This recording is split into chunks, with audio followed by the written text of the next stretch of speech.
had a boy the same age as him, and 4 years. And he said he basically spent his childhood with us. And he has great grandparents on his dad's side. No, good grandparents who traveled with him, took him places, watched them. So without this family next door and his grandparents, it would have been miserable. Those two things made it okay.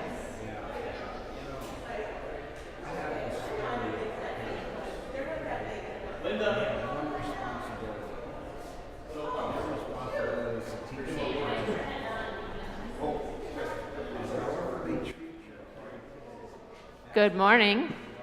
Thank you.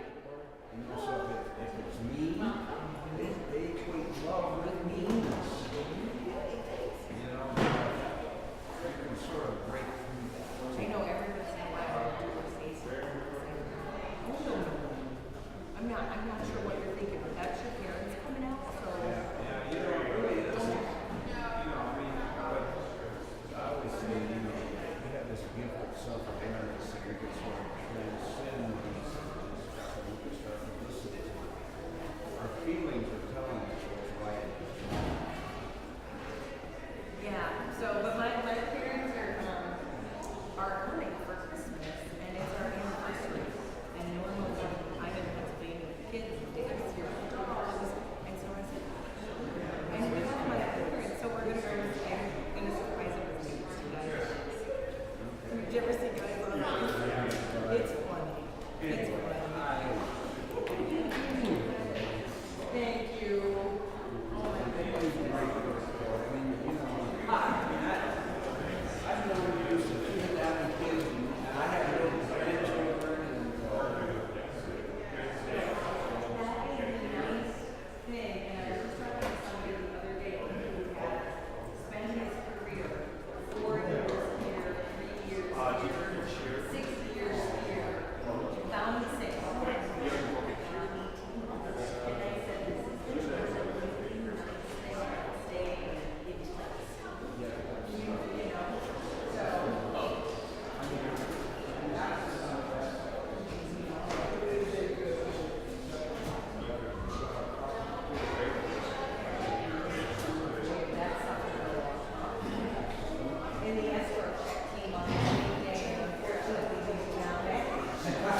Good morning.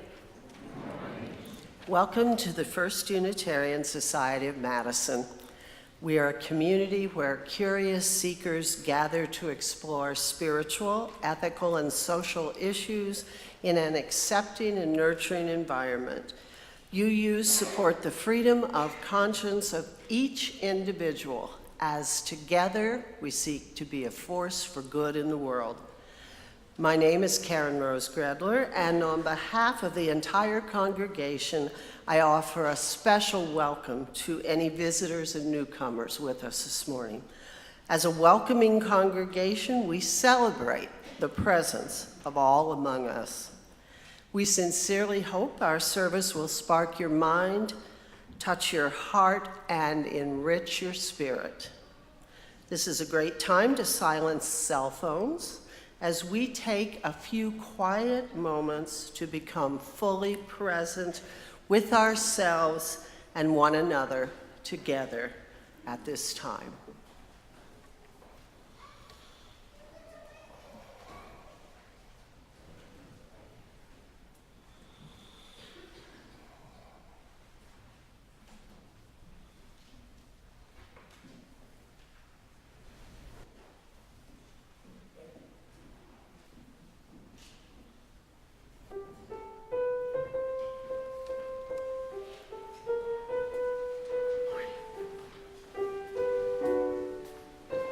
Good morning. Please rise in body or spirit and sing with me. Hymn number 162. Gonna lay down my sword and shield.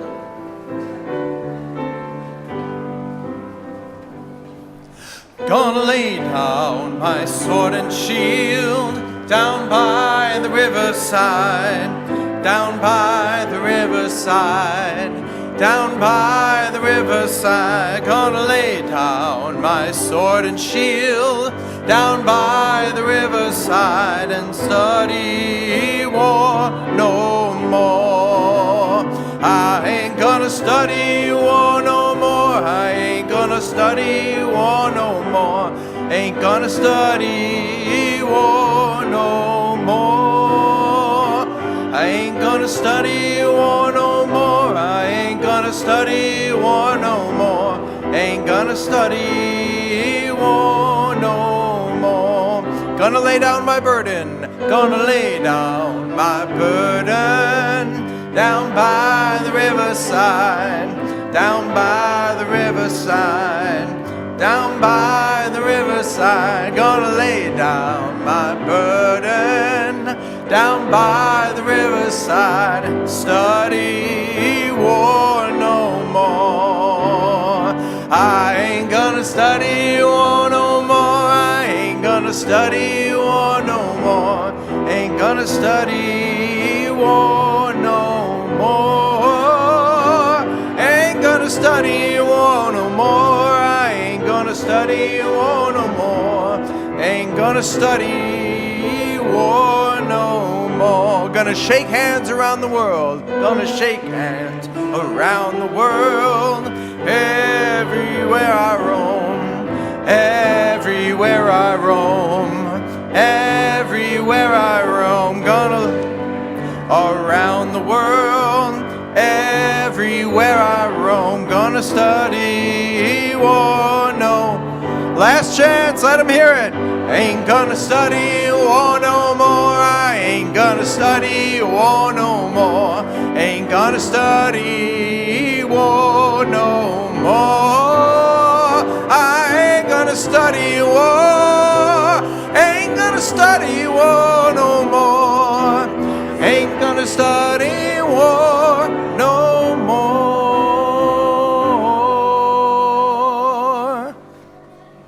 Remaining standing for our opening words and our chalice lighting.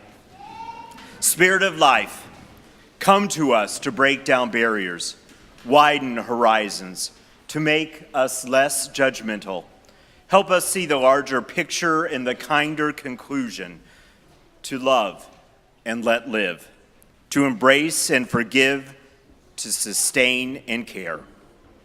And now, as our worship associate lights our chalice, will you please join me in the chalice lighting words printed in your order of service? as together we say, we light our chalice to illuminate the world we seek. In search for truth, may we be just. In the search for justice, may we be loving. And in loving, may we find peace. I invite you to turn towards each other and offer a warm greeting.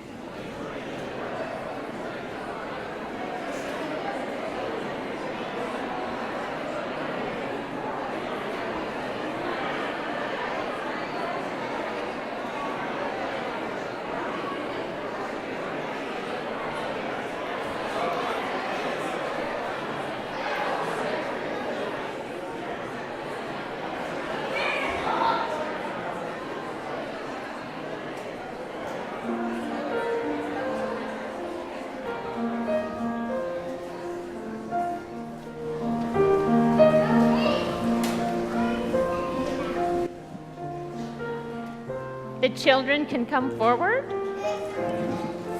The young and young at heart are welcome to join us up front. Hey, come on up. Hello, Milo. Hi, Keen. Yeah. Wow. Hello, Liam. Hey, Elliot. Hello. Hi, come on up. There's plenty of space for everyone. How's your week? We have some books. Good?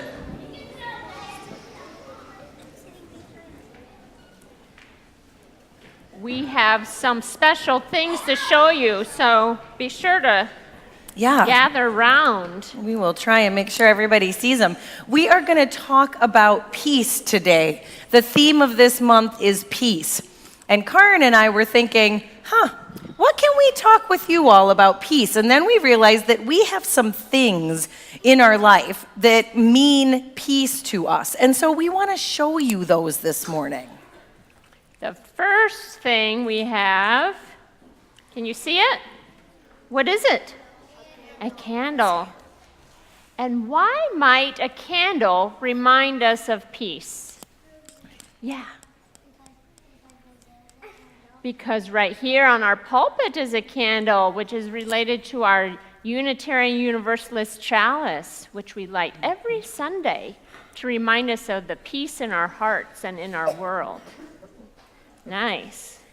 I have this, which is one of my favorite things. Do you know what this is? Ooh, I already made it go. A singing bowl. Have you ever seen a singing bowl? Oh, I can Mom see. has one. Oh, thank you for the candle. Thank you. It goes with this one. Lovely. All right. Well, let's see how this works. Are you ready? Let's see if I can do it. Ready? Let's see. Can you listen? Let's see if we can make it sing. So we're going to really listen.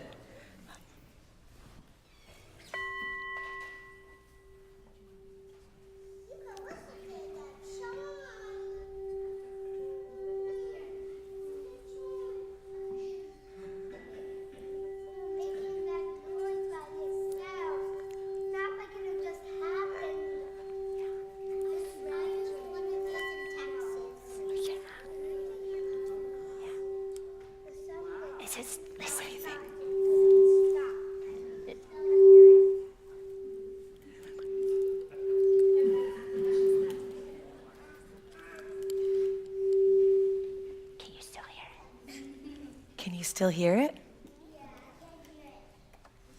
So why do you think I might bring this out for peace?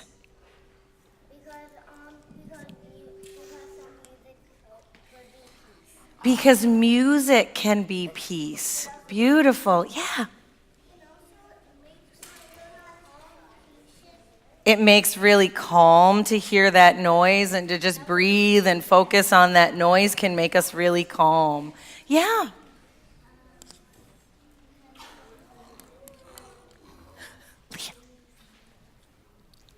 Yeah. Yeah. All right. I have something next. Can you see what it is? Oh. It's a paper crane. Yes. Yeah. This is an origami crane, and Reverend Kelly wrote a newsletter article about how you can make your own cranes. And in Japan, there's a tradition about making 1,000 paper cranes and then being able to make a wish. And we often wish for peace. So this paper crane was made by a friend of this congregation out of part of the order of service. So if you want to get creative with your order of service today, I have a thank you card. It says, "Thank you very much."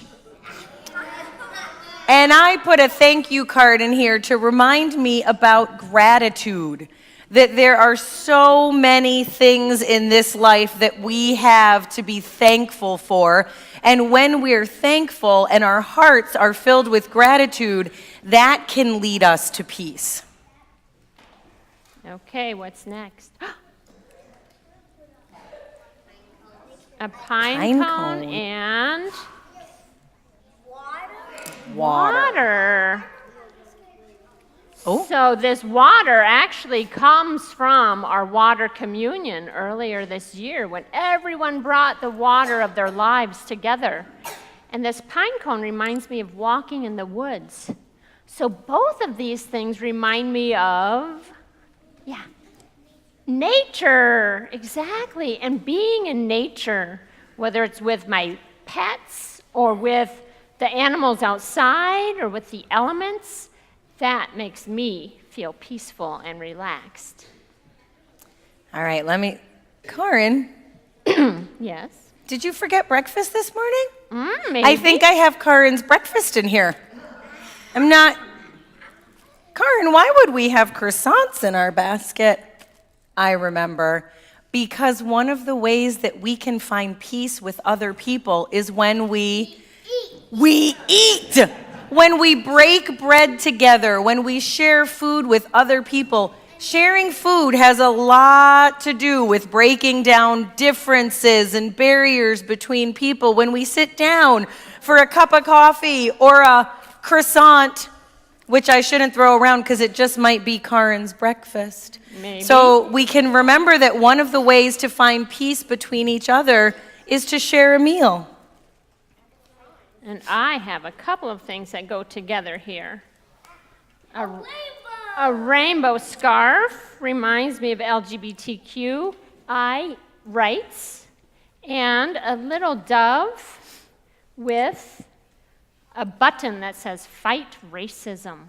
So I'm thinking about justice and equity and things that are fair, and how the more justice and equity we have in our lives and in our world, the more peace we will have. Because sometimes conflict comes out of things that are unfair. So when we work towards fairness, we have more peace. Okay, we've got one. Oh, well, I'm not sure why this is in here. Karen's going to have to tell us why. And since it's my turn, I guess I'm the one who's going to have to put it on. So Karen, I'm not sure what Karen was thinking here. Anybody have any ideas? Yes. Being goofy. Sometimes we just need to laugh together in order to feel love and peace with and for each other. And that actually reminds me, Kelly, of a joke I know. Ooh, I love jokes. Do you all like jokes? All right, let's hear it. Kelly, have you heard why Christmas trees are really bad knitters? Really bad knitters. You know me, I love a good knitting joke. Why would a Christmas tree be a really bad knitter? Because it can knit itself. It could knit itself? What? Because it has needles. It has needles, but why would that make it a bad knitter? Too many needles? That could be a Karen. Why is a Christmas tree a bad knitter? Because it keeps dropping its needles. Oh! Thank you all for joining us to see some things that are peaceful to us. We're going to sing you out to your classes with Go Now in Peace.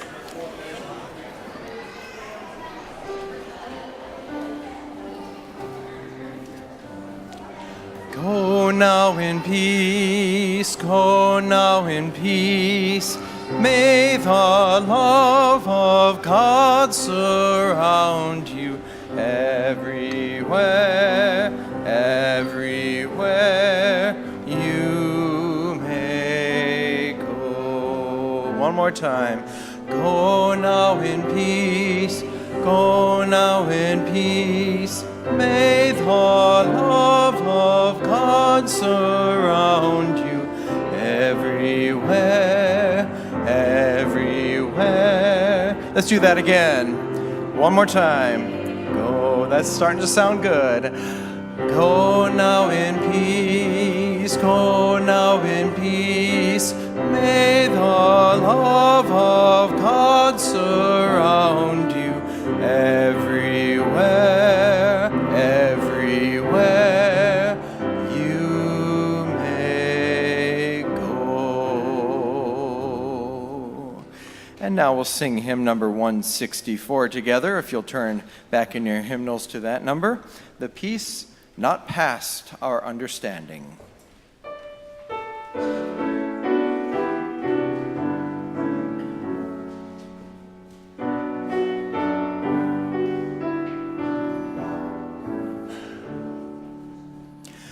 The peace not past our understanding falls like light upon the soft white tablecloth at winter supper warm between four walls, a thing too simple to be tried as truth.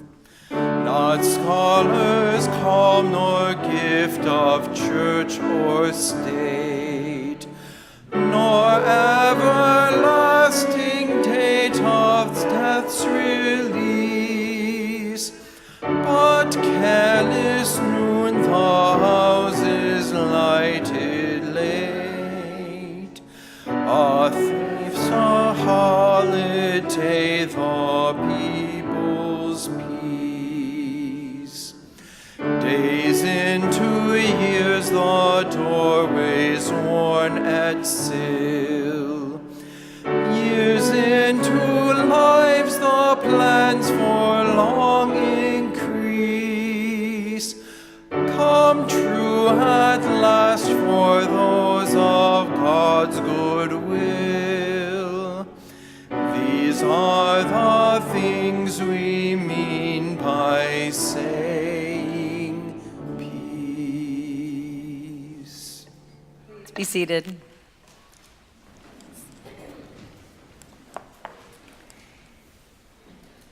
This month, we've been exploring through words and song the theme of peace. And this morning, we continue our exploration with readings that speak to each of our worship team members and our own reflections on finding peace in these days. So our first reading from Jan Tadeo. The storm outside echoes the storm raging within my soul. So many people in need, so much pain, so much grief. Too many causes and campaigns fill my mailboxes, sap my energy, beg for my money. 3 things I must do. Only 3 things? You've got to be kidding. Which 3 do I choose? Books and letters, magnets and movies implore me to dance as if no one is watching, learn 7 habits and make 4 agreements, give generously, vote often, express myself. Yet hundreds, thousands, millions live with hunger and thirst, in poverty, enduring violence and disease. Did Mother Teresa, Martin, and Gandhi cry out with despair from the darkness of overwhelm? What 3 things did they choose? 3 things. 3 things we must do. Is it to act in kindness, serve justice, love God and your neighbor even as you love yourself? But where do I start? So much thoughtlessness, hatred, and fear. Too little justice, too much selfishness. Where is God? Who is my neighbor? 3 things, 7 principles, 10 commandments, 12 steps. All number of things speak to us, and yet we must choose. We must choose to do something. So 3 things may be the right number, not too few, not too many. But which 3 things shall I do? Will you do? Here's an adage I've always liked. Don't just do something, stand there. Stand in the surf, or sit on a rock, or lay your body across the earthy loam and be quiet, very quiet. Do you hear it? That still, small voice, the echo of your soul reverberating with the call to your own true self to emerge. Then the calm within becomes the calm without. The storm blows over, the sun recovers its position of strength, and that glorious symbol of hope and unity emerges across the sky. At the end of this rainbow, a treasure. The 3 things you must do. Go outside yourself and know the needs of the world. Go within and discover your life-given gifts. Then arch yourself like a rainbow bridge between the 2 and create a more beautiful world. These words from Jan Tadeo deeply resonated with me this week, perhaps because I have been living in the land of overwhelm with no sense of peace in sight. School concerts, Cub Scout caroling, holiday preparations, all living alongside the ongoing concerns of the world outside my 4 walls, leading me to think peace is for some other person in some other time. Yet this is the season of peace, of sacred rest, the growing dark, planting seeds and dreaming new dreams. So what do we do when we know our time is fleeting and precious, and that the messiness, the complexities of this world are not going away? What do we do, and how do we choose? I often think of the words of the Dalai Lama when he said, "We often talk of world peace," and this is very important.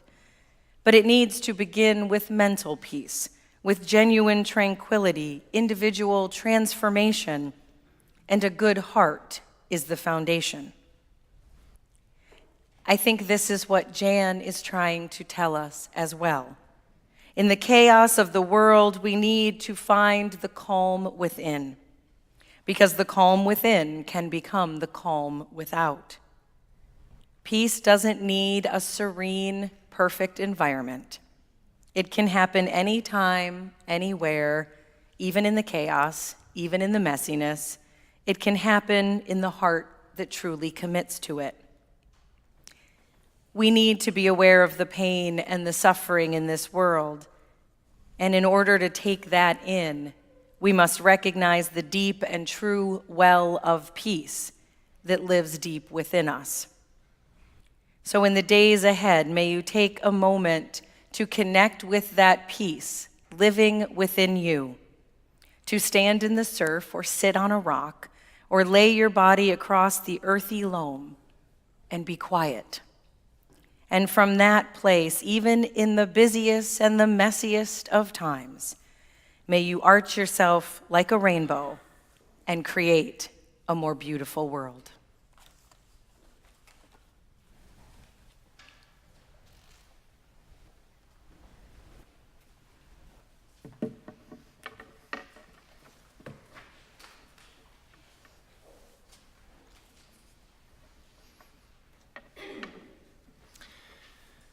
Peace, my heart, let the time for the parting be sweet. Let it not be a death, but a completeness. Let love melt into memory and pain into songs. Let the flight through the sky end in the folding of wings over the nest. Let the last touch of your hands be gentle like the flower of the night. stand still, O beautiful end, for a moment, and say your last words in silence. I bow to you and hold up my lamp to light you on your way. That poem by Rabindranath Tagore speaks of a good and peaceful death, of passing, of transitioning from life into death, and the idea that in order for that to be a good moment, that there must be peace. In order to move forward, sometimes we must reconcile with others. I think we call that closure. As hard as this is, though, it can be easier than reconciling with ourselves. Peace between is a symptom of forgiveness and sometimes of selective forgetfulness. But more than that, peace between is a symptom of peace within. When we make peace with our past, we may have peace in our future. We can let our endings be what we need our beginnings to be. Sometimes making peace with our past means growing beyond what we were given. In his poem Mending Wall, Robert Frost writes, "There where it is we do not need the wall. He is all pine and I am all apple orchard. My apple trees will never get across and eat the cones under his pines, I tell him. He only says, good fences make good neighbors. Spring is the mischief in me, and I wonder if I could put a notion in his head, why do they make good neighbors? Isn't it where there are cows? But here there are no cows. Before I built a wall, I would ask to know what I was walling in or walling out, and to whom I was like to give offense. Something there is that doesn't love a wall, that wants it down. I could say elves to him, but it's not elves exactly, and I would rather he said it for himself. I see him there bringing a stone grasped firmly by the top in each hand like an old stone savage armed. He moves in darkness, as it seems to me, not of woods only and the shade of trees. He will not go beyond his father's saying. And he likes having thought of it so well, he says it again. Good fences make good neighbors. It is good to sometimes rely on the wisdom of the ages, but when we do not question it, peace is delayed another generation. Some people are more comfortable letting walls create a false sense of security than they are of doing the hard work of peace, which begins invariably looking inward.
This next reading this morning comes from the Unitarian Universalist minister, the Reverend Ade Caraba, a poem entitled This Holiday Season.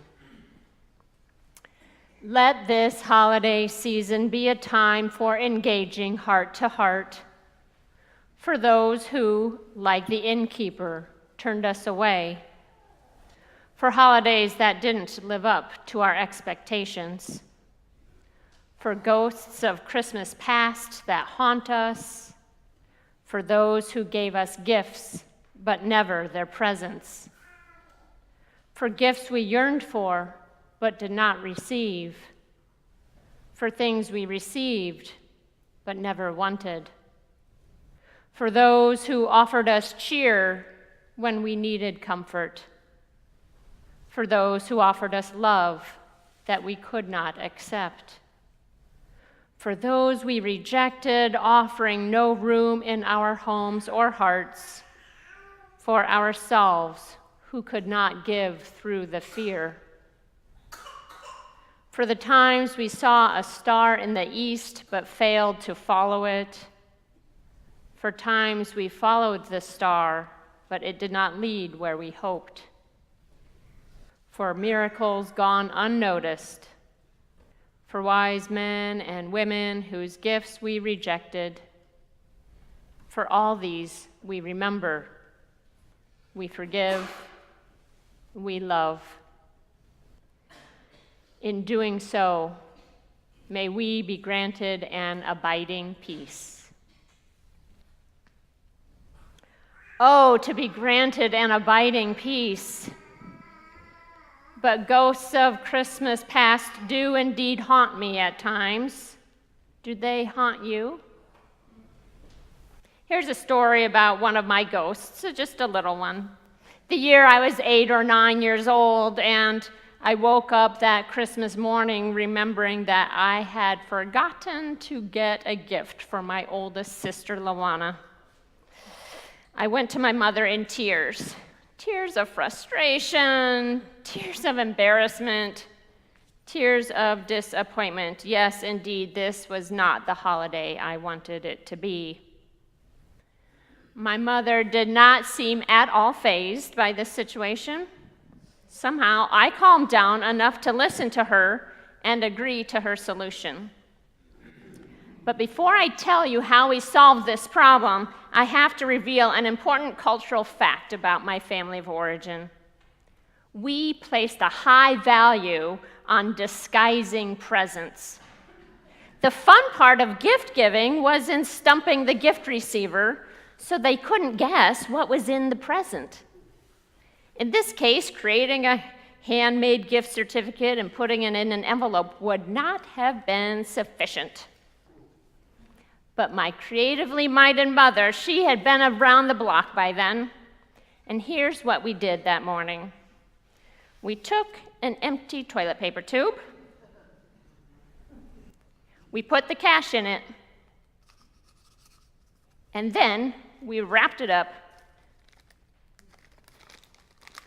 Pretty simple.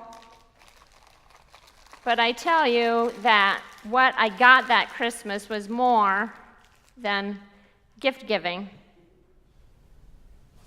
As I reflect back on this solution, I see the wrapping materials as symbols, like we were talking about, symbols of peace. These are symbols of the verbs mentioned in the reading I read for you earlier.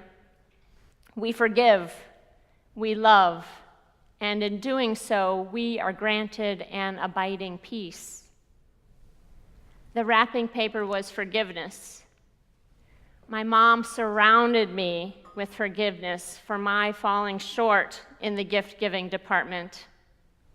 She didn't belittle me or my family for messing up on the timing.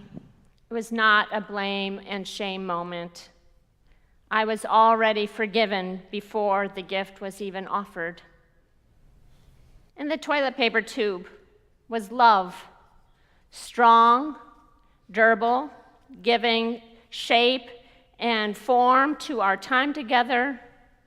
It was a functional love for each other, an infinite circle surrounding me and my family. And inside all of it was a little bit of peace. Peace to be at ease with the circumstances, to be okay with the outcome. Peace to just let it be. So more than receiving some cash that Christmas or giving it, my sister and I got peace. Through forgiveness and love, we experienced peace in a whole new way. So my wish for you is that you have the forgiveness and love at those places in your life that you too can experience peace.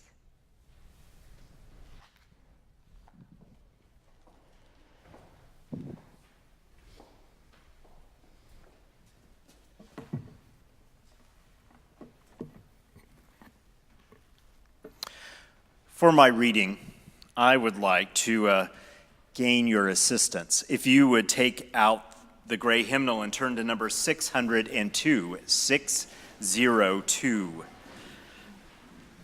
This reading is so much better when other voices join me. Our reading for my reflection is taken from the writing of Lao Tzu, and if you would respond in 602 to the italicized text, I would be very grateful. If there is to be peace in the world, there must be peace in the nations. If there is to be peace in the nations, there must be peace in the cities.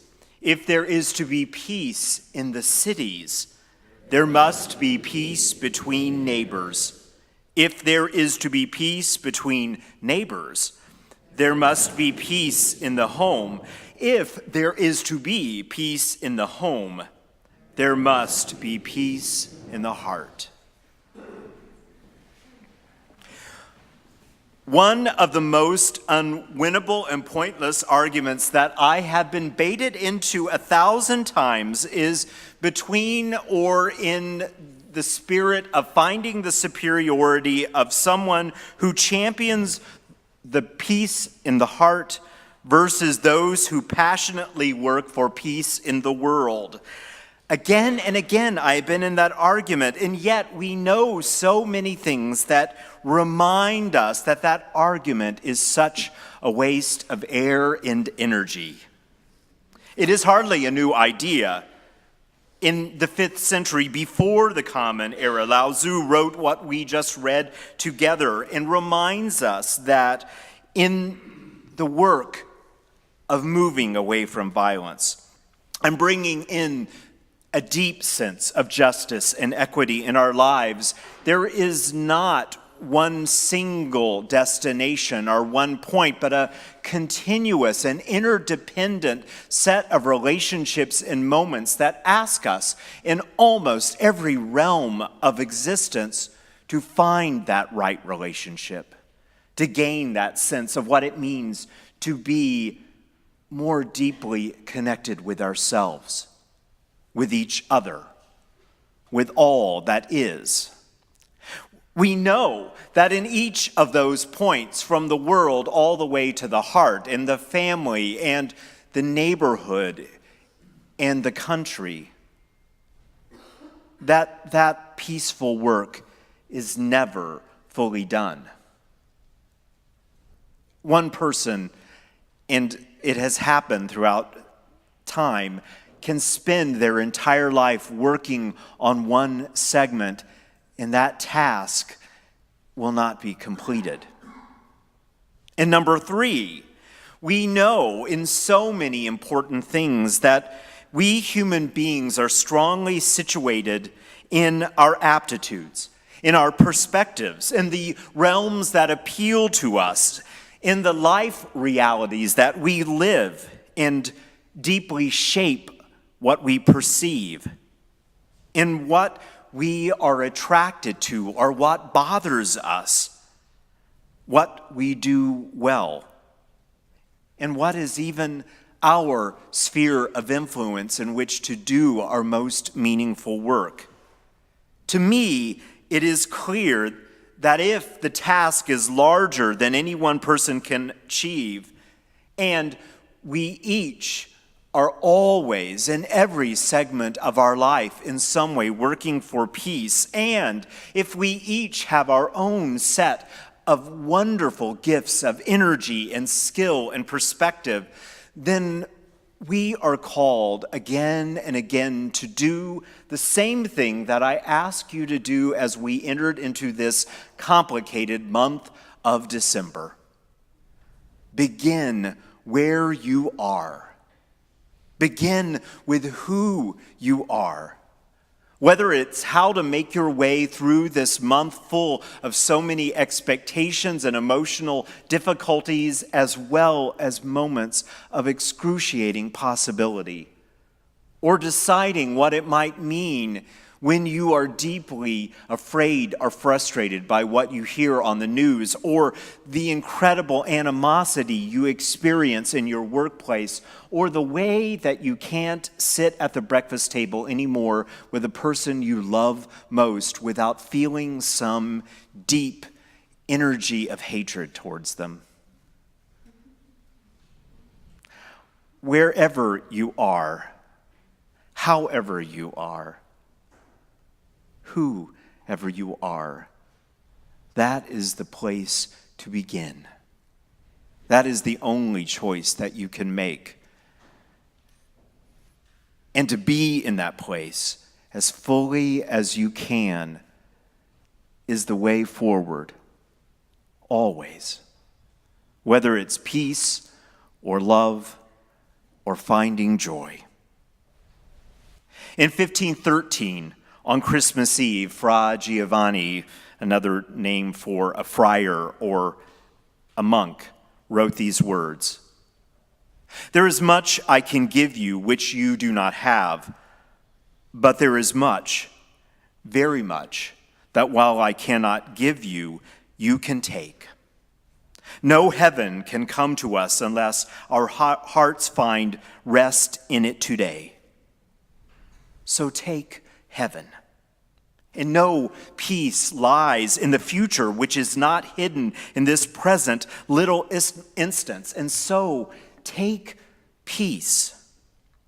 And the gloom of the world is but a shadow behind it, yet within our reach always is joy. There is radiance and glory in the darkness if we could but see. And so I beseech you to look and take joy.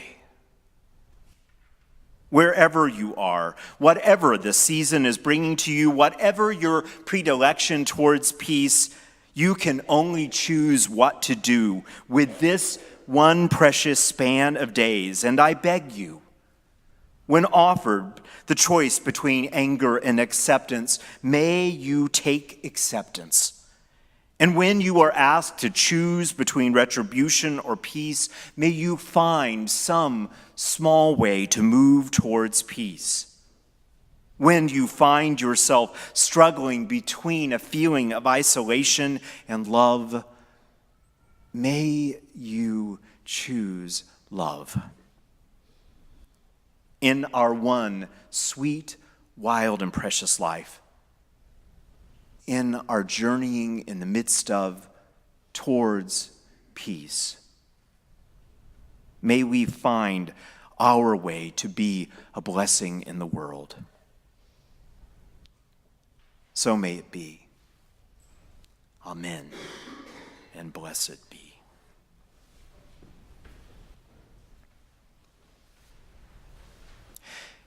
In our choices, again and again, we find ourselves thinking about where we are, what we have in our lives, and what is important to us. As we move into the time of our offering, every week, that is another moment of opportunity to really think about that relationship in all places in your life, but especially how generosity may be calling you now.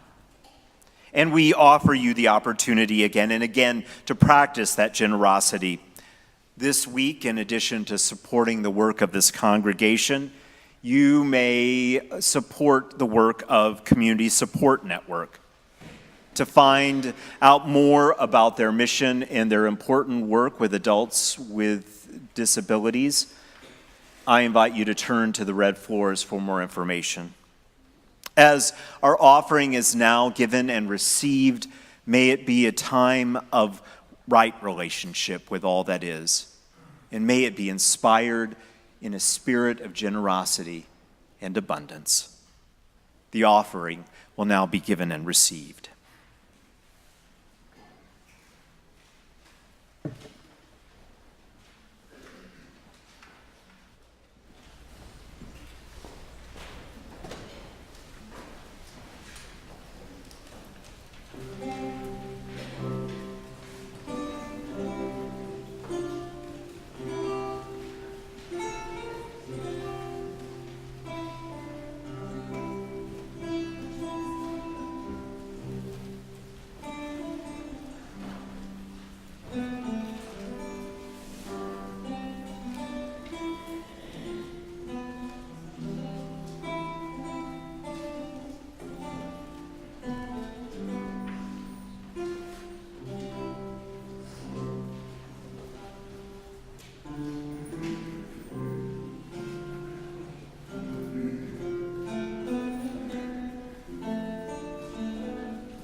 We appreciate the many gifts that you give to this community. Your financial gifts, the gifts of your time, the gifts of your talents. I especially want to thank those who helped make our worship this morning possible. Our greeters this morning were Corinne Perrin and Claire Box.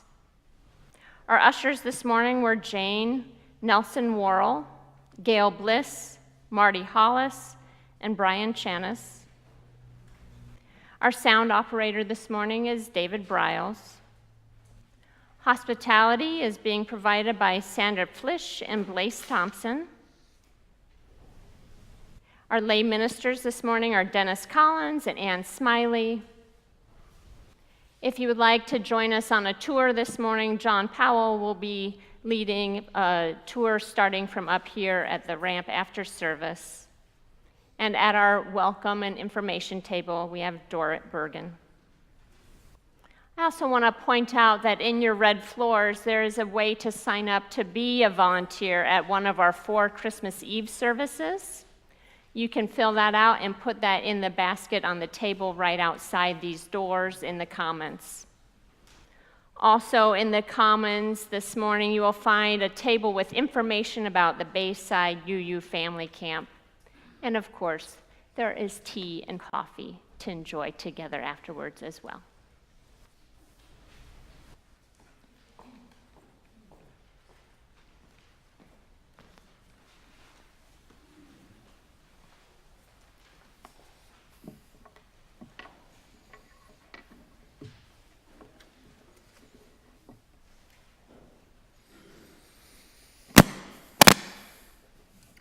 Sorry about that. When we gather together, we offer support to those who need an arm around their shoulder or a prayer with them in mind. Today, we keep in mind the following. May all those homeless know that they are loved and cared about. Share the sorrow and the love of Charlotte Wolfe, who remembers her beloved Hal, who left us 9 years ago on December 15th. And Gail Bliss writes, I am grateful that although my sister's breast cancer is back after 22 years, the treatments available have improved dramatically since the 1990s. For all these and for all those joys and concerns too tender to share, we give a kind thought. And I would like to add one more care of the congregation and thank you and acknowledgement. Christopher Allen, thank you for joining us today on Lute. And also, you may not have noticed, we have a new piano. And we are grateful to our member, Bill Wortman, who passed away and left us this wonderful instrument in his will. It's been rebuilt and delivered to us and will be with us for many years. Would you join with me in singing hymn number 388, Dono Nobis Pacem? We'll sing it one time through. Go ahead and stand when you're ready. We'll sing it one time through together, and then we will break into 3 parts. Part 1 will be led by Reverend Doug, Part 2 by Karen, and Part 3 by Reverend Kelly. So you can choose whichever is closest, or whatever criteria you prefer.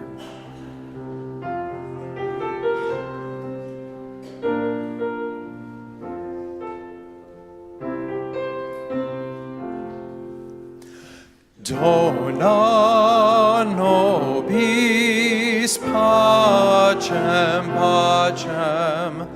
Dona nobis pacem. Dona nobis pacem. Dona nobis pacem. Dona nobis pacem. Dona nobis pacem. Group 1.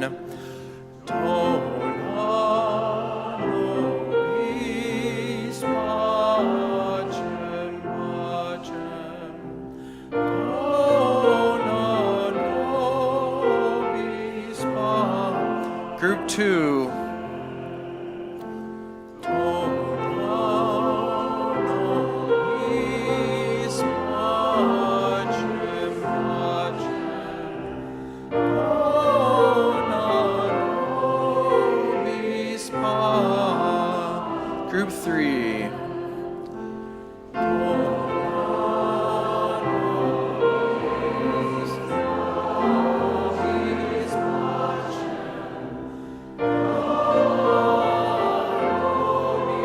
nobis pacem. Let's do it one more time. Part 1.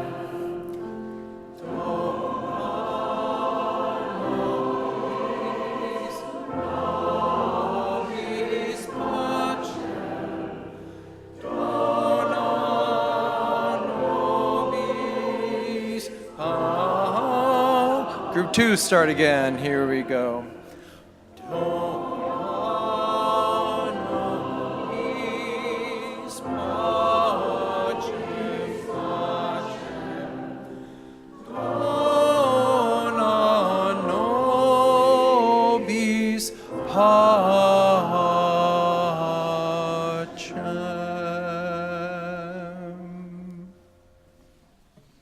If I were to wish you peace, it would not be for long.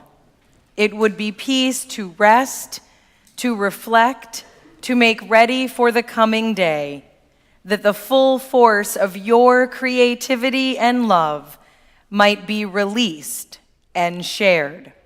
I do wish you peace. We extinguish our chalice flame, but not the warmth of love, the light of compassion, or the fire of justice. These we hold in our hearts until we gather together again. Blessed be, go in peace, and please be seated for the postlude.